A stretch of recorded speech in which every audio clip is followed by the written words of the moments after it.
Good morning.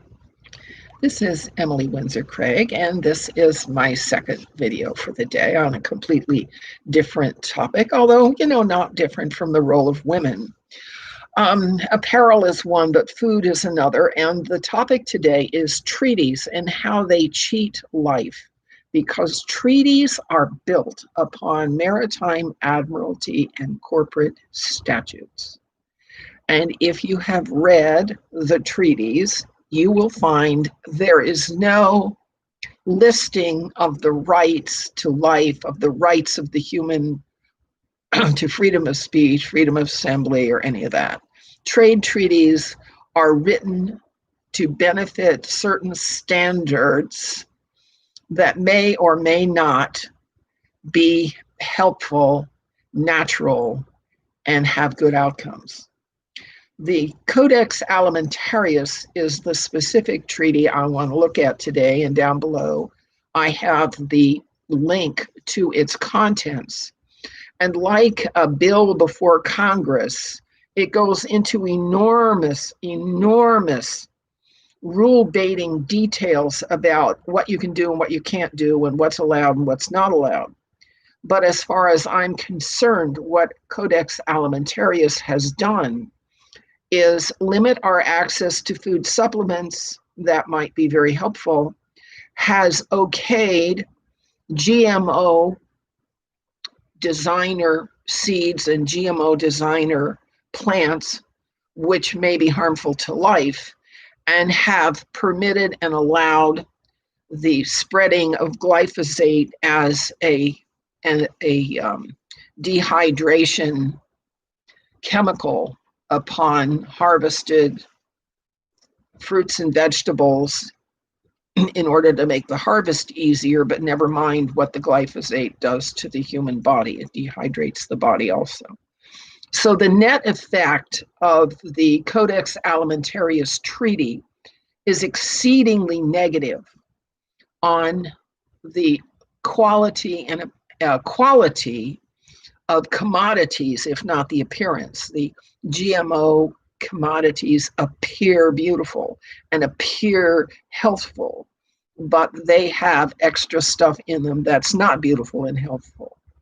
And so I'm here to talk about what are our alternatives to the mass-produced, mass-marketed, imported, exported commodities and fruits and vegetables that are at the store and look like the best of the best, but they're not the best of the best. The best of the best are heirloom seeds grown in organic soil, utilizing natural methods. And so the best we can do for our families is grow our own groceries. Now, it's difficult to grow our own grains. It's difficult to grow wheat and corn and soy and so forth. And so in my case, because I'm such a canary in the coal mine, I have had to drastically limit the amount of grains that I allow in my diet. And I'm on a what we call a paleo diet. Now, how does it come to us that trade treaties actually encourage the worst of the worst practices in commerce? And that's because trade treaties are set up as protection rackets to favor certain consumerist practices and discourage other practices. They are not set up for the health of either the people or the land or the nation. Okay, they're set up for commerce, and commerce includes profiteering and competition and hoarding. This is why you want to stay away from commodities and products that are involved in trade treaties. I recently, over the last year, online, I do all my buying online. And I unfortunately placed 6 orders that had to do with Chinese made goods. And 5 of them, when they got here, I either gave away or threw in the trash because they had no standards to meet our size requirements, our finishing requirements, or our anything. They're just impossible. All right. So setting standards in our lives is a very important thing for us to do, not only with apparel and not only with food, but in our relationships with other people.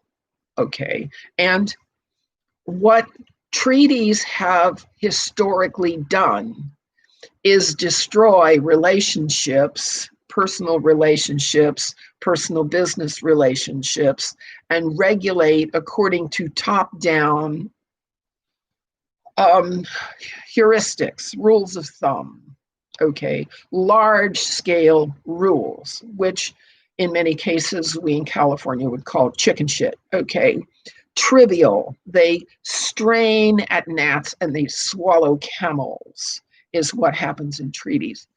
Our history of treaties goes back a long, long time, of course. There's the Magna Carta of 1066, which was about governance. And there was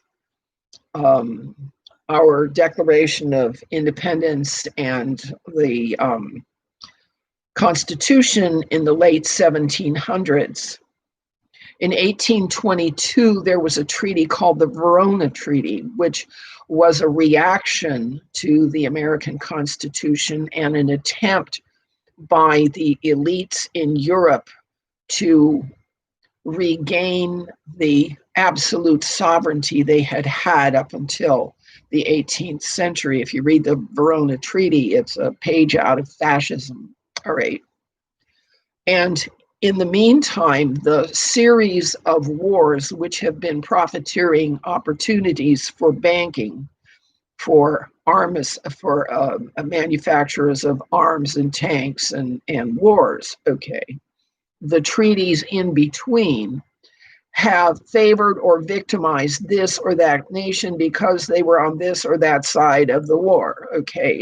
It's all about politics when it comes to treaties. And this is why in the late 40s, when saucercraft began being delivered to the US government, the second thing they had to do, first they had to make everything secret so that their behavior was not accountable to the American people. But second of all, they got involved in a treaty with the Anunnaki and the Greys, and a couple of other races were involved, called the Greada Treaty that Eisenhower signed in 1954, and I'll give you the link to that down below too. All right. And that treaty is articulated in William Cooper's Behold a Pale Horse. He does a paraphrase of that treaty, and basically it said that the ETs could continue abducting people and using people either as slaves for body parts or as soul transplants. Well, jolly, jolly for that, all right? And that we and the ETs are not going to bother each other, but the ETs are going to give us a lot of dangerous technology so we can try it out for them, and we can conduct wars to see how these war technologies work. Well, bully for that, okay? The Greada Treaty was a kind of mirror image of the El Treaty, which was wrought after the Lyran disaster that the Alpha Draconi created in the Lyran system, in which there are superior races and inferior races, and it's the job of the superior races to cull and dominate the inferior races, which today is what the deep state is about, okay? The deep state is not government, okay? The deep state is the covert operations that act as an arm off of the congressional process of legislating contracts for defense contractors. The deep state is the billionaires who finance the media that lie to us. The deep state are the billionaires who make their billions off of big pharma, illegal and legal drugs, armaments, defense contracts, and trade treaties. All right. So I just wanted to point out, and I did the specific stuff up front, that when you see that our government is signing a treaty, what that means is our government is choosing to become more picayune and more into rule baiting and more into controlling us here as to our lives and our rights or not rights. All right. And in order to continue to live and thrive, we, the people, have to get up to speed and stop being gullible and stop believing what we're told, particularly when we're told that getting a cold virus is now a fatal disease. And if we don't let 5G